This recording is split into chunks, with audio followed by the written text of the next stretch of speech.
Hello, fifth graders. This is going to be interesting because we are doing everything online now.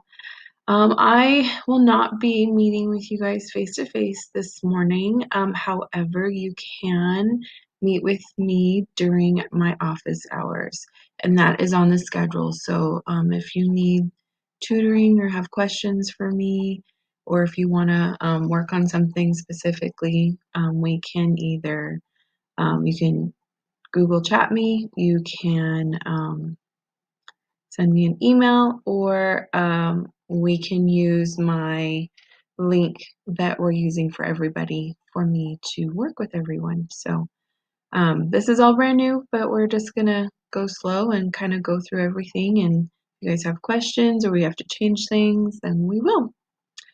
Alrighty, so what we're looking at here is my modules for my Canvas. I just wanted to remind you guys that right here what you're looking at is our course resources. So you can work on your iCan ebooks, you can work on your fluency pages, and then I will be uploading more information to this course resources now that we're working from home.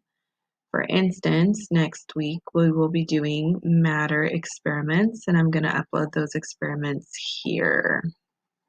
Okay, and then I'm going to scroll down because I want to kind of show you guys where to find everything, because I'm going to post this video as soon as we're done here to this week's modules, which is for today. Okay, so this one was today. You guys can see that here's Tuesday. Oh, I'm recording this on Tuesday. You guys won't see this till Wednesday. And here is Wednesdays. So as you guys can see, we have our Learning Online Weekly schedule. That's the schedule that Mr. G and I created for you. And it has our links to our meetups. And then it has the assignments and page numbers that you guys are going to be doing all week long. And of course, you don't have to stick to that schedule. So if you're an early bird and you want to get started before we meet, or you want to work after the time, that's fine. But we try to keep the schedule as close to our normal school schedule. Okay, so that's our Learning Online Weekly schedule. Then there's a checklist for you. So it has everything that you need to do tomorrow. So tomorrow you guys will be working on your quiz for subtracting decimals, because there was a lot of people absent on Friday, and with all of the hustle and bustle to leave the school because of everything, I'm not sure if I have everyone's scores. So I apologize, but you will need to retake it. And then also on your checklist is ST Math, of course, and iReady, of course. And then also is your Changing States of Matter article, which I know some of you again did on Friday, but because I don't have everyone and there was a large portion of the class gone, I am assigning it here. Okay, so that's in your checklist. And then you can say for fifth grade, there is a subtracting decimals quiz. So here is your subtracting decimals quiz. You'll click on it and it has the questions from our quiz, which is this quiz right here. And I just put those questions into Canvas and you'll just go ahead and answer those. Okay, and then you'll get immediate feedback. So you'll get to see what your score was. And you can retake it because I allow you to retake our quizzes in class. So I set this Canvas quiz up for you to retake if you do not do well. Okay, then next is the Changing States of Matter. So you will have read this Changing States of Matter article that you guys started to read already. And then you'll have questions. You guys have comprehension questions. I put those comprehension questions into Canvas right here again. So you'll click on this and it's like a quiz, but it's just the comprehension questions based off of the Changing States of Matter for you. And then if you want to print out the Changing States of Matter article and the questions, here is that PDF right here for you. Okay, so that's everything that you guys have for tomorrow. But I do want to go ahead and because I'm not meeting with you guys virtually tomorrow, I would like to go over the quiz just one more time, make sure we're all on track. And then you guys, if you have any questions or you're unsure about something, you can talk to me during my office hours. Okay, so let's go ahead and go to the quiz now. This is what it looked like when you guys attempted on Friday if you were at school. And if you were not at school, that's fine because you'll take the quiz today. Okay, so question number 1. It snows 7/10 inch on Wednesday and 31/100 inch on Thursday. Brandon draws this model to find how much more snow fell on Wednesday than Thursday. Now in the quiz, I could not draw this model, so this model is not there. But what you're really looking for here is the difference between Wednesday and Thursday. So we have 7/10 of an inch on Wednesday and 31/100 inch on Thursday. So you're looking for which equation down here represents this difference. And we know that difference means to subtract, so that's why all of those answers have a subtract in it. So I would just go ahead and subtract 31/100 minus 7/10 and see what answer you get so you can find out which equation is represented. Okay, number 2. 3 limes weigh 4 and 28/100 ounces, 4 and 82/100 ounces, and 2 and 85/100 ounces. What is the difference between the weights of the heaviest lime and the lightest lime? Show your work. So you won't be able to show your work on the Canvas quiz. However, I'm hoping you are getting a scratch piece of paper and working these out. But the main portion here is not only what is the difference, but you're looking for the difference of the heaviest lime and the lightest lime. So you have your 3 weights, 4 and 28/100, 4 and 82/100, and 2 and 85/100. So first of all, look to find out which one of those is the heaviest lime, and that would be the number that's on top. And then which number is the lightest lime, and that will be the number that is on the bottom. And then you subtract those two, and only those two, because it's only looking for the heaviest lime and the lightest lime. Okay? And then your answer, you'll be filling in the blank for that one. You just type in what your answer is for that one. Okay, let's go ahead and go to number 3. What is the value of the expression 13 and 5/10 minus 6 and 48/100? Record your answer on the grid, fill in the bubbles. So I don't have a grid on your Canvas quiz, so you will just be subtracting 13 and 5/10 minus 6 and 48/100.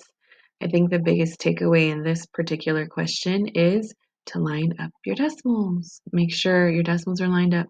Make sure your place values are lined up. And then just subtract. And it'll be a fill in the blank on your Canvas quiz, so you just type in your answer. Okay? All right, number 4. Which equation can you use to find 27 and 13/100 minus 19 and 85/100? Choose all the correct answers. So the biggest thing here again is choose all the correct answers.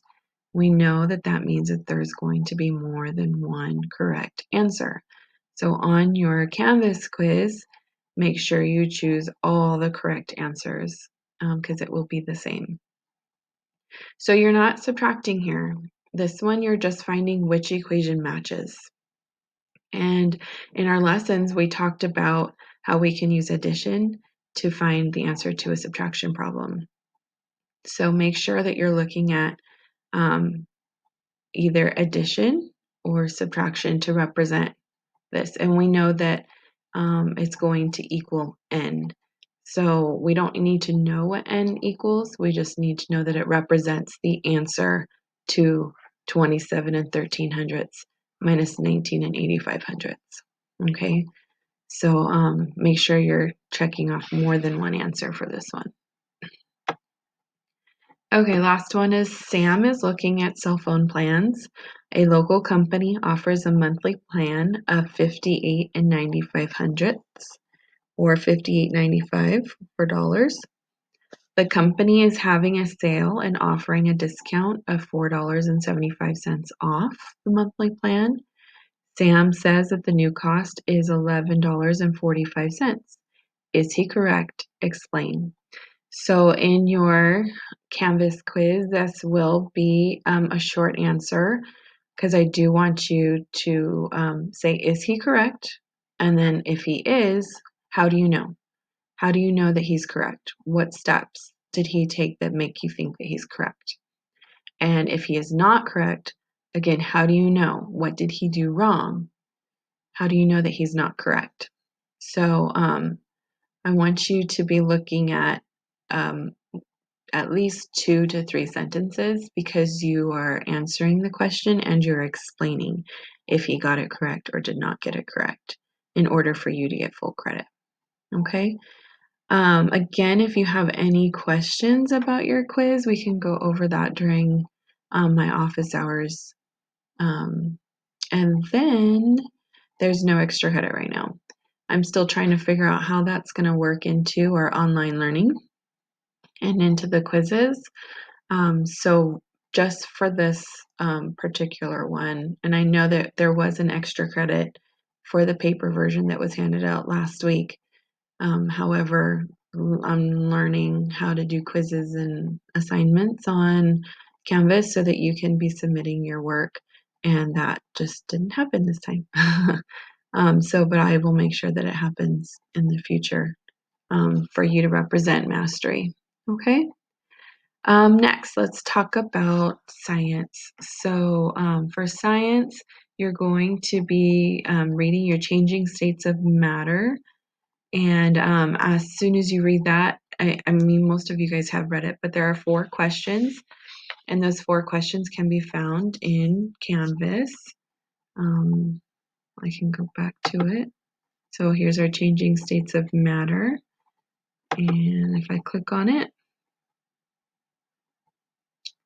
it will show me. I'm going to preview it because it'll just come up for you guys, but for me, I have to preview.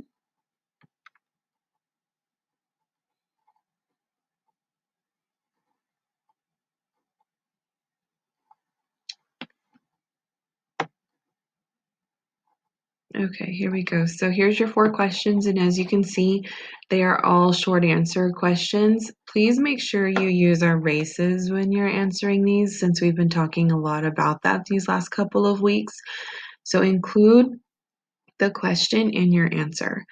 The first question was, according to the text, what must be present in order for matter to change state?